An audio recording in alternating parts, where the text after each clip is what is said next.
All right, so now I'm gonna get a little more practical with the idea of plotline. I'm gonna give you some specific plot lines that I use on a regular basis, okay? Now, obviously, anything that comes up in the interaction that can be used to play with, to create a plot line, to create drama between you and the girl, that's a great thing to have happen organically. But that's not just gonna happen in every interaction. Let's say you're in sort of a more mundane conversation. What can you do with that to make it more sexual, to give it a plot line, that kind of thing? So I'm gonna give you 3 specific examples of plot lines that I use, and there are literally an infinite number. These are not like the exclusive 3 you have to use. These are just 3 good examples so you get the idea, okay? So don't think that you need to go out and do these 3 in every single interaction, okay? But first one that I use a ton is, at first you didn't impress me, or first I didn't like you, but now you're starting to grow on me, okay? So what you might do, you go in and you like, you know, tease a girl like, wow, you blink a lot, or wow, that's really weird. Or, yeah, you and I aren't gonna get along. You say something like that, it's like a classic neg type of a thing. So you start out just teasing the girl, or it'll be like, yeah, don't get any ideas, it's not gonna work out. Or you're never gonna get in my pants talking like that. Any of these kind of things, right? Or you're gonna say like, yeah, I'm not gonna kiss you, don't think it. Any kind of a push away kind of a statement, right? And then once you've kind of like pushed the girl away a couple times, especially this works really well with a crowd if her friends are around, because oftentimes, especially if she's like the really hot one, her friends are used to her getting all the attention and they're kind of jealous of her anyway. And so when you kind of like push her away a little bit, the friend's like, haha, yeah, somebody's finally giving her what she deserves. And so they actually get on your side a lot of times. But so you push her away a couple times, and then either she says something that gives you an excuse to be like, wow, wait, that's actually really cool. Wow, you're kind of winning me over. Or wow, that's really cool. I didn't expect that from you, right? Something like that, where you're like kind of realizing that she's kind of cool. Or you can manufacture it yourself, be like, actually, you know what? Like, I have to give you credit. Like, you take my shit relatively well. You're not so bad, right? So what you do is you gradually let her win you over. But you start off with the pushing away and let her win you over after the fact. It's a pretty useful dynamic that you can set up in the interaction. And I'm gonna talk about 2 more. Before I get into those, actually, I wanna talk about something kind of more philosophical, which is the fact that like, you might be thinking to yourself, this sounds really manipulative. And you're right, I am manipulating her emotions. But the question is, to what end, right? In the sense that the movie director manipulates our emotions by creating drama in his movie and making us feel some like fear or anxiety or whatever in the movie, and it makes the overall experience better. You're essentially doing the same thing for her because of all the things I talked about in the previous couple of videos about the plotline, okay? So yes, creating a plotline is manipulative. You are manipulating her emotions, but you're manipulating them to a good and pleasurable cause, to the cause of making everything between the two of you more relevant, more fun, etc. Also do note that even if I am nagging the girl, I'm not actually trying to like completely undermine her self-esteem and like make her want to slit her wrists or anything like that, right? I'm just, it's a little bit tongue-in-cheek, it's all very playful, it's all very positive, and I never do anything that's overtly insulting. Okay, I do stuff that's like ambiguous or could be taken in an insulting way, or could be taken in a way that makes her anxious or makes her wonder, but I'm never like, you're a piece of shit. I never do that kind of stuff, okay? So I'm never insulting either, but I just wanna make that quick point. All right, so that's number 1 plot line though, that I do use a lot, which is, at first you didn't impress me, but now you're starting to. And you could phrase that a lot of different ways, but it's the same general idea. Second plot line that's really good, and this plot line I actually recommend to anybody who has trouble with escalation. If you're like, beginner, intermediate, you have trouble getting physical, getting sexual with a girl, trouble expressing your sexuality, this one's absolutely brilliant. It's something I call sweetie game.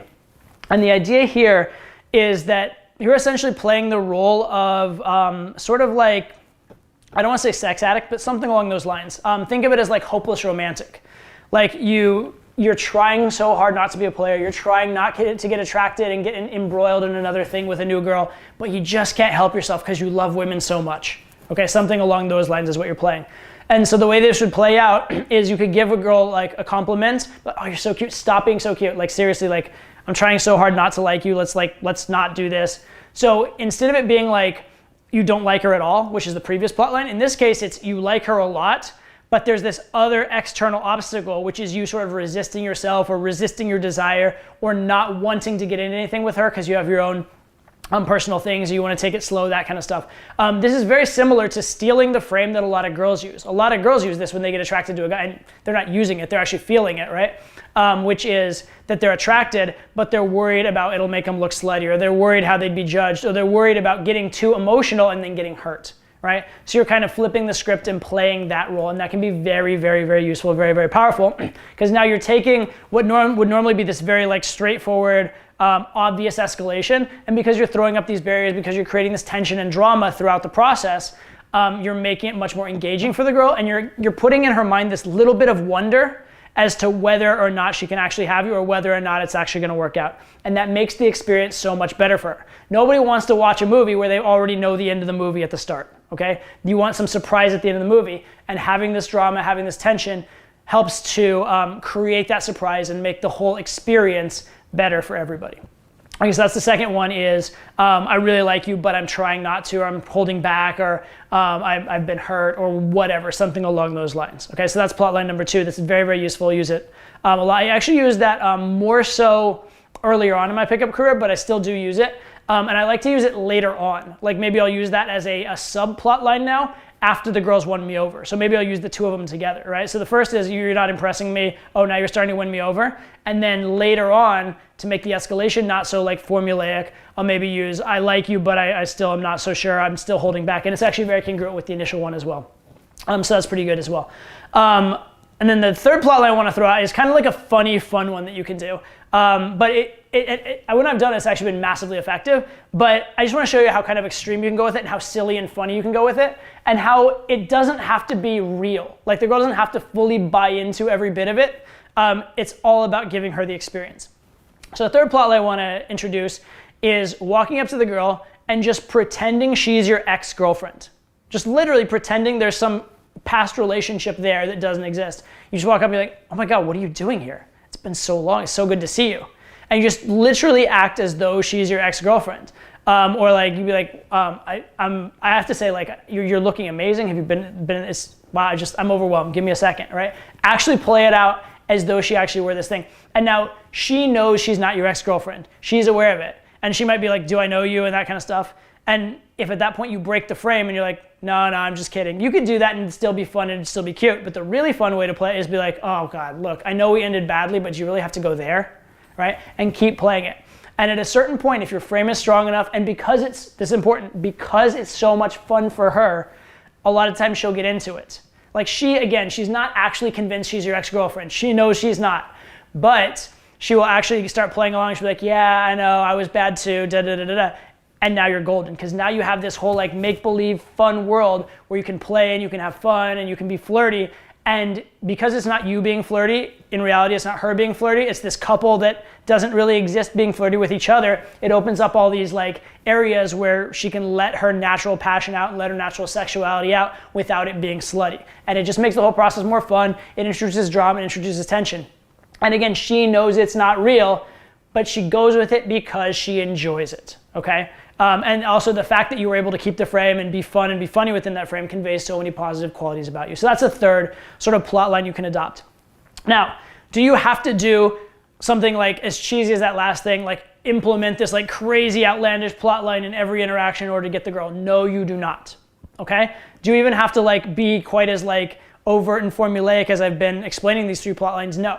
But you do need to introduce some kind of drama in the interaction, okay? And there does need to be some sort of like character progression in terms of the relationship between you and the girl.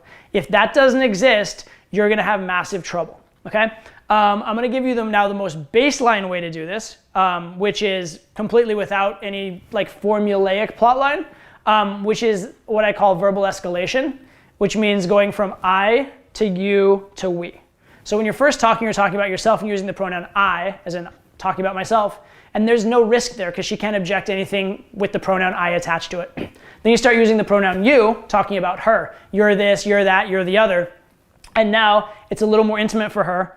It's a little more risky, right? You could potentially overstep doing that, but it also is a lot more interesting for her because it's about her. And then finally, you start, as the relationship progresses, you start using the pronoun we, as in you and her together, and implying that the two of you are together. And as soon as she starts saying we back to you, yeah, we are good together, yeah, we will do this, oh, we could travel, we could do this, now you're in, because now she's looking at you as a couple, okay?